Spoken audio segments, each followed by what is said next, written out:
Portanto, a Constituição de 88 foi uma maldição que acabou com a capacidade de crescer do Brasil, acabou com a capacidade do Brasil investir em infraestrutura. Ela é uma maldição. Essa Constituição, ela é amaldiçoada. É como se alguém falou, vocês no Brasil não crescem mais. Tá E com essa vocês acham Constituição. que deveria, desculpa de interromper, mudar a Constituição por Sim, causa disso? espero fazer isso no meu segundo mandato.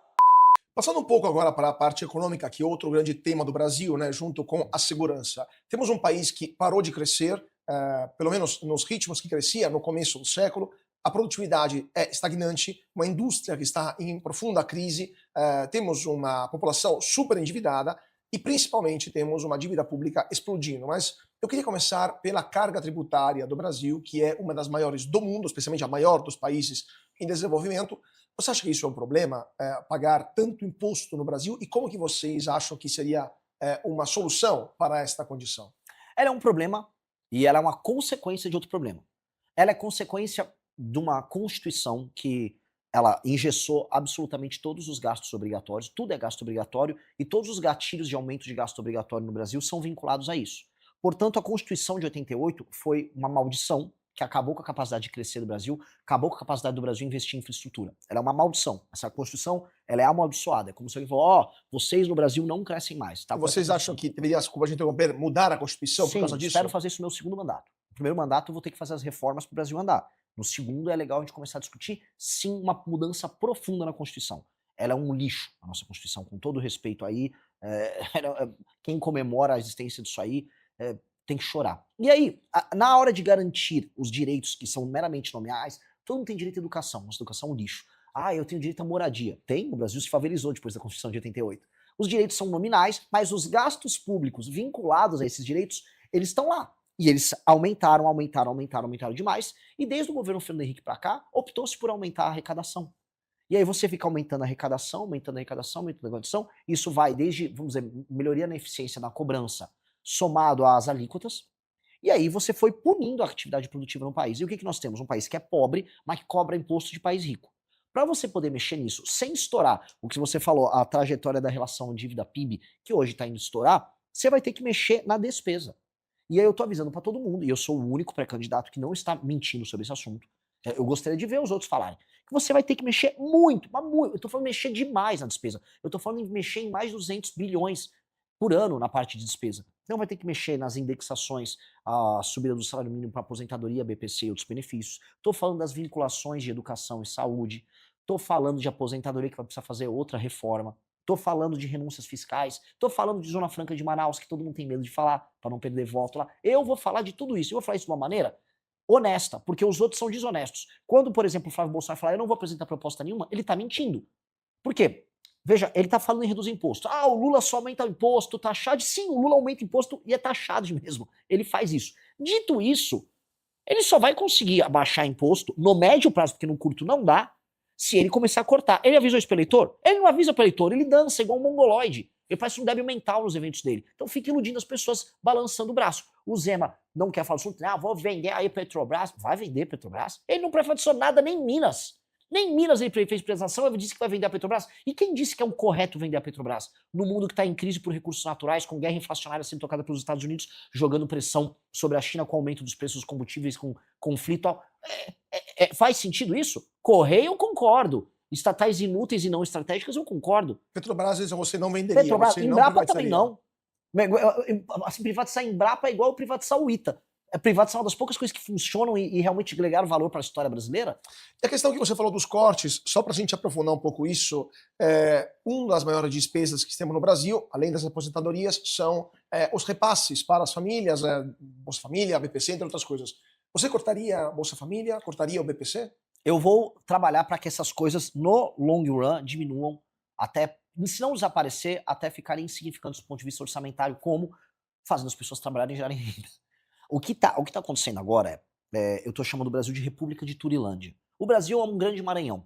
E ele não está estacionando mais São Paulo, ele está estacionando mais Maranhão. Então você que está me assistindo, entenda, você é administrado por uma turma do Amapá, do Piauí e do Maranhão. Essas pessoas mandam em você. Então por mais que a galera nos assista, seja no mercado financeiro, esteja num prédio espelhado na Faria Lima trabalhando, tomando Starbucks dele ali no copinho, tudo muito cool, tem um cara lá do Maranhão te administrando. Porque nós não nos organizamos politicamente. E aí a gente outorga para uma classe política vagabunda o destino dos nossos trabalhos. E o que acontece com o nosso trabalho? Financia a classe política mais torpe do mundo nessas cidades ao redor do Brasil e financia o Bolsa Família para uma população que já se acostumou à ideia de que será sustentada pelo Estado. São mais de 20 anos de Bolsa Família, e isso em pequenas cidades do interior do Nordeste, que eu, como o único pré-candidato que está fazendo isso, e aí não quero falar, eu sou o único, mas eu sou, o que eu vou fazer? Eu não estou vendo os outros rodarem, por exemplo, o interiorzão do Ceará, o interiorzão do Maranhão. Eu, como o único pré-candidato que está fazendo isso, eu estou vendo as cidades e as pessoas não conseguem conceber que exista uma vida sem emprego na prefeitura, sem Bolsa Família. Não existe na cabeça das pessoas uma vida sem isso. E essas pessoas já conseguem conceber que ela pode fazer um bico aqui, um bico ali, recebe um dinheiro do governo e vão se arrastando. Não vai dar para viver assim. No Nordeste, 40% dos domicílios estão recebendo Bolsa Família. Isso é uma exploração com o restante do Brasil. Isso é errado. E aí nós temos que acabar com isso. Como acabar com isso? Alteração nas nossas... fazer a reforma fiscal que eu estava comentando, leis de competitividade muito forte, investimento pesado e frente de trabalho. Como é que vai funcionar a frente de trabalho? Se o marmanjo, que o Zema ficou me imitando, mas tudo bem, que imite, aparece lá numa cidade, lá no CRAS, eu quero agora o meu Bolsa Família, vai aparecer um papel na frente dele. Aqui tá um formulário, meu querido, pra você trabalhar na frente de trabalho pra gente recapear a estrada ali. Não quero. Problema seu, então não vai pegar seu Bolsa Família. Papo reto. O Roosevelt fez isso nos anos 20 pros anos 30 nos Estados Unidos, na crise de 29. Ou seja, há 100 anos atrás, praticamente, eles trouxeram isso como solução. A gente não vai conseguir fazer? Na Alemanha também tem isso, para você receber a ajuda do Estado, precisa se recusar 3 ofertas de trabalho, perde o benefício. Falando só, terminando esse assunto, que infelizmente o tempo está correndo, o governo Lula está prestes a colocar em votação o fim da escala 6x1 no Congresso Nacional. É uma pauta que foi apresentada pela deputada Erika Hilton, aqui de São Paulo, do PSOL, e que o governo abraçou, está apresentando outras propostas, há várias propostas na mesa, mas eles estão determinados a aprovarem isso até o final do ano. Sua opinião sobre o fim da escala 6x1 e o que o Missão faria? Ou melhor, o que os futuros deputados do Missão, que já estão no Congresso hoje, vão votar sobre esse assunto? Em bom português, esse projeto do governo é picaretagem. Picaretagem pura e simples, picaretagem em ano eleitoral, é enganação com o trabalhador urbano. Vamos lá, vamos explicar aqui. Essa coisa da escala 6x1 foi uma descoberta de um vereador do Rio de Janeiro. O marketing da escala 6x1, para falar isso, do fim da escala, foi um vereador do PSOL no Rio que percebeu que trabalhadores urbanos que moram em periferia e vêm trabalhar em regiões centrais, como acontece no Rio, em São Paulo, em Belo Horizonte, Brasília, essas pessoas têm uma vida infernal. E tem o deslocamento. Elas gastam no trânsito 1, 2 horas para ir, 1, 2 horas para voltar. E aí elas trabalham quase, né? Trabalham pelo menos 6 dias na semana nisso. E isso, vamos dizer, esgota elas e elas não veem ganho material por conta do trabalho delas. É uma vida triste. E é verdade. Só que outras coisas incidem para a vida dessa pessoa ser ruim. A infraestrutura de trabalho, os impostos que são cobrados em todos os produtos que ela consome, a pobreza generalizada, a falta de segurança. Então, aquela pessoa está esgotada por conta do modelo de Brasil. Aí vai um malandro e fala, não, é por causa das 6x1, é o seu patrão que está te roubando. Aí eles propõem, você vai trabalhar menos e vai ganhar igual. Isso não vai acontecer. Nós estamos assim, o que ainda resta de presença brasileira nas cadeias globais de produção, para quem não entende, vou dar um exemplo. Você tem em Sorocaba uma fábrica de autopeças voltada para o mercado automotivo. Essa fábrica vai fornecer para uma montadora no Brasil, das poucas que ainda existem, e também vai vender para uma filial, uma subsidiária na China, outra na Índia, outra nos Estados Unidos. Se você aumentar o custo, e o Brasil já está na tampa em termos de competitividade, assim, não dá para melhorar muito com o arcabouço legal que a gente tem, essas empresas vão perder contratos, aí ela vai fechar. Aí as perdas em escala vão ser gigantescas. Você vai fechar fábricas, as expectativas são as piores possíveis sobre esse projeto. E o trabalhador urbano que trabalha, por exemplo, num serviço, um pequeno restaurante, que tem que abrir também de fim de semana, etc., como ele é engessado, porque tem um sindicalismo que obriga ele a ter que contratar todo mundo CLT, ele não consegue fazer contratações no método, contratar um MEI, como está acontecendo em todos os outros setores, ele vai ou fechar a empresa dele, ou ele vai repassar o custo para o consumidor, e aí os que ainda permanecerem contratados e não partirem para a informalidade, eles vão ver o custo de vida deles aumentar. Então isso é ilusão, isso é mentira. A gente tem que ter um novo modelo de contratação, um novo regime trabalhista no Brasil. E a gente pode discutir sobre isso. Pois é, terminando que temos mais 2 minutinhos. A CLT ainda é a base da contratação brasileira, cada vez menos trabalhadores, especialmente os jovens, têm trabalho formal com carteira assinada. Vocês abrogariam, caso ganhassem as eleições, a CLT? Fariam outra reforma trabalhista nos moldes do Temer de 2017? Ou como está bom? Nós precisamos ter um novo marco de contratação das pessoas extremamente flexível, garantindo, obviamente, certos limites em termos de jornada, mas permitindo a capacidade de negociação entre o trabalhador e o contratante, dando competição entre os próprios sindicatos para que o trabalhador, na hora de fazer uma negociação coletiva, tenha opções de sindicatos que possam ajudar ele nessas negociações coletivas e assim fazer, como nas melhores experiências do mundo todo, sua jornada de trabalho e nós arrancarmos com base nisso a necessidade que muitos têm de virar MEI. Porque o que acontece? O MEI está gerando uma discussão tributária também. Porque aquela pessoa não é um empresário, aquela pessoa está fazendo um contrato individual. No fundo, a pessoa está se adaptando com um contrato individual para poder trabalhar. Isso está acontecendo em todos os lugares, especialmente na área de serviço e comércio. Todo mundo sabe disso. Pois bem, com o regime novo, não precisa ter mais isso. E aí você vai poder baixar também a tributação sobre os salários das pessoas e você vai poder facilitar todo mundo contratar e demitir. E outra coisa que a gente tem que começar a discutir, se isso é um contrato entre privados, por que tem que ter uma justiça trabalhista? Ela custa 23 bilhões de reais por ano e subindo. Ora, é mais fácil então eu acabar com a justiça trabalhista e usar o impacto fiscal disso para reduzir ou praticamente zerar a tributação sobre o trabalhador. Vamos fazer isso de maneira inteligente. Reduzir a tributação sobre o trabalhador, permitir flexibilização, e aí todo mundo vai ter muito mais facilidade para ser contratado. Essa é a lógica. Então, numa frase, antes de ir pro break, você acabaria, caso eleito, com a justiça trabalhista no Brasil? Com certeza. Conheço bem e é assim, é sabotagem. A gente estava falando sobre economia, falamos sobre segurança pública. Vamos falar um pouco agora sobre omissão também. Vocês, nas pesquisas, aparecem muito fortes, especialmente nas gerações mais novas, entre os mais jovens, que a turma um pouco, que faz parte, que tem como simpatia o MBL, que se identifica também nos representantes eleitos do MBL, o Kim Kataguiri, a própria Amanda, entre outros, só para citar alguns dos mais famosos. Como é que vocês pensam em conquistar também as camadas mais idosas da população? Aliás, como é que vocês explicam, né? Qual que é a explicação desse interesse maior dos brasileiros mais novos? Você acha que o Brasil está virando mais para a direita e os mais novos são a vanguarda disso? E como é que vocês pensam em conquistar o resto do Brasil? Eu acho que as categorias de pensar política dentre os mais jovens no Brasil não obedecem mais os critérios estabelecidos pelas gerações anteriores. Isso não só no Brasil, a gente está começando a ver isso nos Estados Unidos. A geração Z não pensa política mais como, vamos dizer, os boomers pensavam. Né? Para a galera que está nos ouvindo, para entender de maneira bem clara.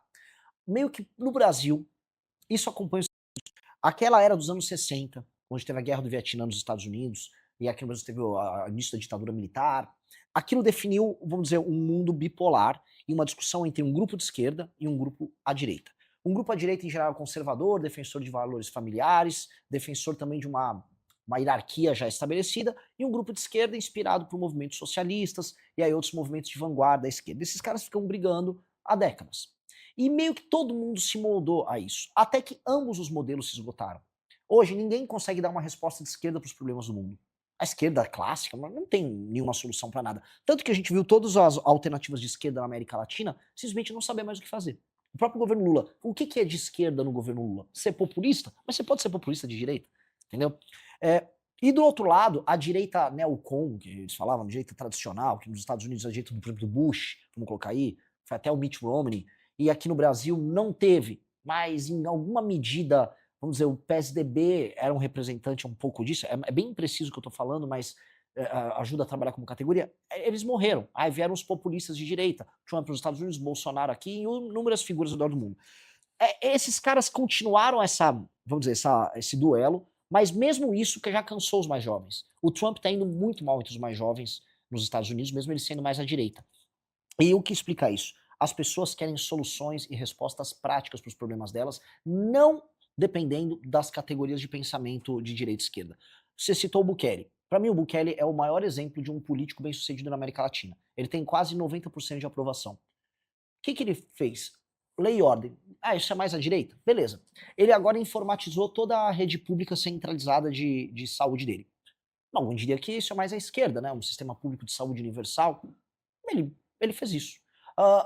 Quando ele está agora construindo escolas públicas, ele está se associando talvez a uma mentalidade não privatista. Então ele está sendo talvez mais à esquerda. Ele fez alguns convênios com a China para construir bibliotecas ali. Isso é mais à esquerda. Agora ele também tem uma parceria com o Google na parte de saúde. Isso é mais à direita. O que é? Eu não sei, eu sei que funciona. E eu acho que a gente tem que trabalhar com essas categorias. O que funciona? Eu olho, por exemplo, o modelo de administração de cidades e de províncias que tem na China e no Japão. Genial. A minha grande reforma administrativa do Brasil, a Lei de Responsabilidade Gerencial, é inspirado na China, na Itália e no Japão. É direita ou esquerda? Eu não sei. Eu não tenho a menor ideia. Eu só sei que funciona. E as pessoas estão querendo que as coisas funcionem. Então, quando eu falo, por exemplo, os temas da minha pré-campanha, desfavelizar, é direita ou esquerda? A Singapura, é chamado de direita, desfavelizou. A China nem permitiu a favela. Eu não sei. Funciona. Então, as gerações mais novas estão gostando da ideia de imaginar coisas e fazer as coisas acontecerem. Elas têm uma ansiedade. A grande característica das gerações mais novas é ser extremamente ansiosa, pro bem e pro mal. Pro bem, eles querem pessoas que respondam a problemas e apontem soluções e que não fiquem presos nesses dogmas. Então, a gente está atacando isso e isso está funcionando. Só para pegar um gancho aqui do que você falou, para entender melhor. Você falou que se inspira na gestão da China, das províncias, mas a China, por exemplo, proíbe a livre movimento, o direito de ir e vir dos seus cidadãos que, se nascerem na área rural, não podem mudar na área urbana, tirando algumas exceções, se passa na faculdade ou se arruma emprego na cidade. Você acha que isso se aplica? A China não é um problema, não é um exemplo problemático, considerando que é uma ditadura que oprime a sua população? Não é esse exatamente elemento que eu estou me inspirando. Eu estou falando dos KPIs, os indicadores de desempenho nas gestões das províncias, e isso permitia a ascensão das lideranças políticas dentro do partido. Então, a meritocracia que É eles uma aplicam meritocracia dentro do. na É isso gestão. que vocês estão. Porque você pega uma cidade, por exemplo, no interior do Nordeste, ela recebe todo o dinheiro dela do FPM e de repasses também estaduais, um pouquinho. O prefeito é reeleito. Não obstante, ele não melhora nada educação, segurança, saneamento básico. Ou seja, aquela é uma cidade fantasma do ponto de vista da administração pública. Se esse cara ele é reeleito e ainda por cima ele elege um deputado com o apoio dele, isto é absolutamente doentio. A gente está recompensando quem trabalha mal. Tanto que eu falei agora no bloco anterior, o Brasil é governado por um Alcolumbre, que é do Amapá, por o presidente da Câmara, que é da Paraíba. O Hugo Mota, o anterior é do Alagoas. O Ciro Nogueira era um político dos mais influentes, ele é do Piauí. O de Pernambuco é o Rueda, do União Brasil. Então, quando a gente olha direitinho, quem administra os estados com os piores indicadores administra o Brasil. Isso não faz nenhum sentido em termos de gestão.